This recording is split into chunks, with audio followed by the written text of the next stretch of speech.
How are you? What a beautiful kid that is. Thank you. What a gift so from God. much. Yeah. She truly is. She is the biggest blessing. Hi, I'm Andrea. It's so lovely to meet you. I'm really grateful that you came out to our campus. Something that kind of has me like on the fence of whether or not I go kind of like full blown more like conservative or moderate is just seeing how Give it up. That is a gift from the Lord, everybody. That is just beautiful. Say thank you. But something that like I've seen and just reading things from like Candace Owens and seeing how like welfare has like really like destroyed like the family unit. I see that, you know, we're starting to save a lot of money from things such as like Doge and what they're doing to minimize government. But do you think that some of that money should go back to maybe like reforming the way that welfare is done to help poorer families who do want to kind of pursue that American dream?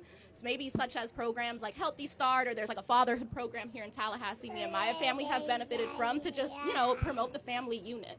I think, great question. The number one objective of any social welfare program should be how do we keep the family together and put dads back in the family. Yes. That is the number one priority. We don't have to overthink it. Every number gets better for every community if dads are around. Every number gets worse when dads are not around. Unfortunately, in the black community, dads are the most absent of any community. About 2/3 of all black youth will be raised without a stable father around. And I know it's crazy, right? And that little precious angel of yours deserves to have a father around.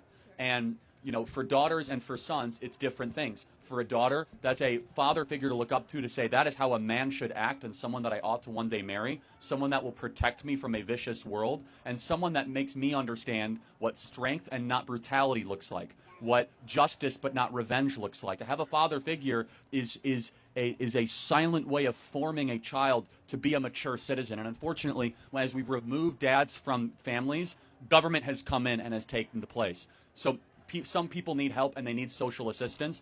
All of that should be about incentivizing the dad staying around, not the dad leaving. Unfortunately, with welfare, you can get more money for single mother assistance. This is very true. And so right, you agree. We're actually subsidizing single motherhood more than we are subsidizing family formation. And so I'm glad to hear about the Fatherhood Initiative. And if I may speak to the men out there, you are a coward and a petulant child if you impregnate a woman and abandon her. You have a moral obligation to stay with the women of your choosing, hopefully in the confines of marriage.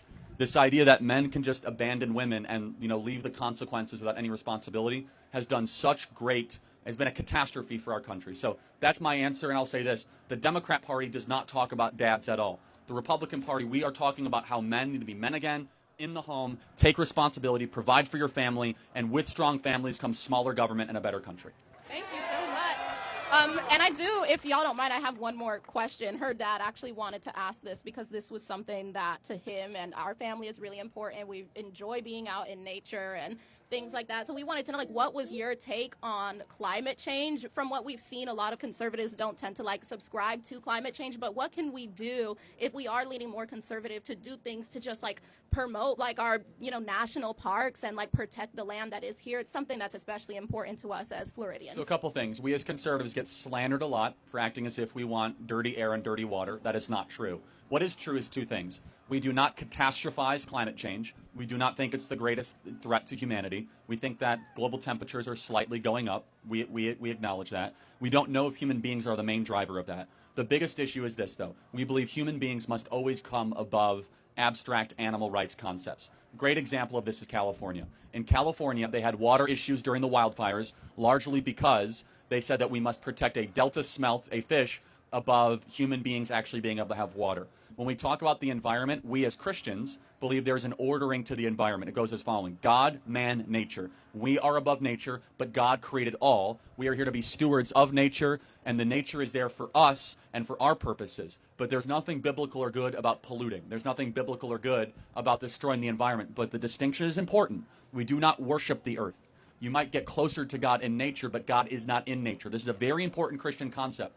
That God is not in the water, God is not in the trees, God is outside of nature, and God breathed that nature into existence. Why is that important? Because almost every pagan practice prior to Christianity and Judaism was the worship of the sun, the worship of the river, the worship of the earth. We believe that our God transcends nature and gave it to us as a gift to be able to flourish and multiply. Yes, thank you so much. Thank you. Appreciate it. Thank you.